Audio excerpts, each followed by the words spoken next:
Man, I'll never forget. My wife and I went to this restaurant in New York, an Indian restaurant, and we're literally sitting there enjoying this food, and we both cannot speak. It was so delicious. We didn't speak for an entire hour. We're just literally blown away at the incredible flavors of all these spices. So, my favorite food is Indian food. But the problem is, it comes with a package. It's very hard to find Indian food without this thing called sugar. And out of all the countries that use sugar, India is at the top, the very top of the list. India has a love affair with sugar. It's the largest consumer of sugar in the world. It's the second largest producer of sugar in the world behind Brazil. In fact, they invented how to refine sugar over 2,000 years ago. It's actually 2,372 years to be exact. And so the whole spreading of this sugar started from India. Every traditional celebration involves sweets, religious, social gatherings, festivals, weddings, holidays, you name it, there's going to be sweets. In America, they have these Indian specialty market stores. You cannot find a product without some type of sugar. There's also two types of traditional sugars that India uses. One is called kanseri, which is kind of a partially refined sugar with some unrefined sugar together. Basically, you're adding some molasses to it. So they're going to add some vitamins. And then they have jaggery, which is another form of sugar, which you're combining either sugar cane, sometimes with date sugar or palm sugar. In India, the average person consumes 8.7 kilograms of just the traditional sugars every single year. That's 19 pounds of sugar every single year.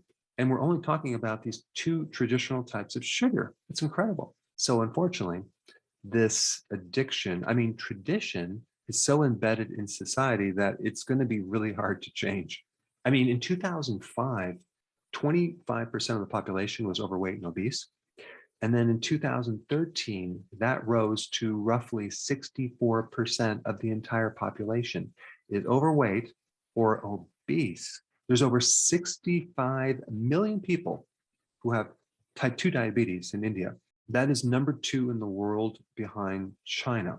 Sugar sweetened beverages from 1995 went from 2 liters of this liquid sugar candy type substance to in 2015, an average person consumed 12 liters of this liquid sugar. This is on top of all the other sugars.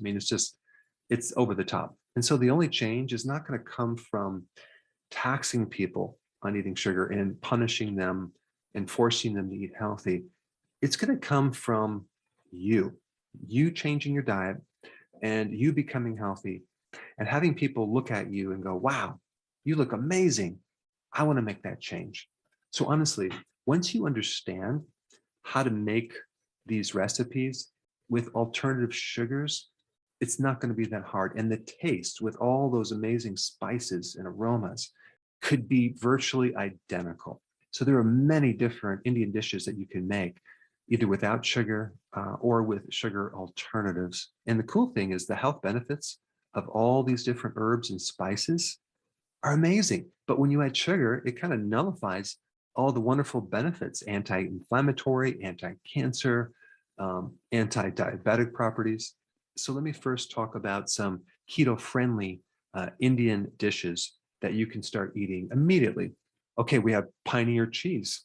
This is a traditional Indian cottage cheese made from either cow or buffalo milk.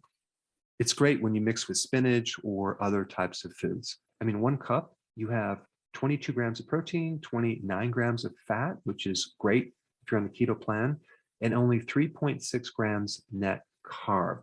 Then we have another dish called avial. Avial is a South Indian keto-friendly dish. It's basically vegetable stew that is cooked with seasonal vegetables like green beans, drumsticks, red pumpkin, eggplant, and coconut milk. And of course, they add the curry leaves to just make it awesome. So one serving is really only 1.7 grams of net carbs. That's incredible. Then we have a masala omelet. You're cooking with butter, olive oil, cheese. You could probably put some bacon in there if you wanted. But this is basically eggs, onions, tomatoes with chili pepper, turmeric, coriander, and green chili. quite delicious and very keto friendly. I think it's 4 carbs per serving. Then you have the mutton seek kebab. Now, mutton could be either lamb or goat, but you're cooking this with butter and onions and a blend of amazing spices. One serving is only 3 grams of net carbs. And what about tandoori gobi? These are delicious cauliflower bites. They use a very delicious spice yogurt marinade, grilled in an air fryer or oven or even the stovetop. This is only 4.8 grams of net carbs. Another one is chicken korma.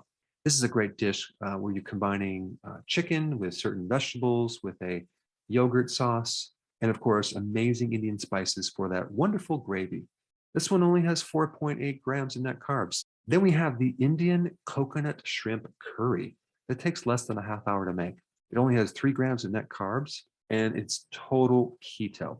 So there's many different low carb recipes that you can make and still have that wonderful, delicious taste, yet without the sugar. So I'm going to put some amazing Indian recipes down below that my wife and I made. But your next step is to get on keto. To help you do that, I created a very, very simple playlist of short videos to get started right here.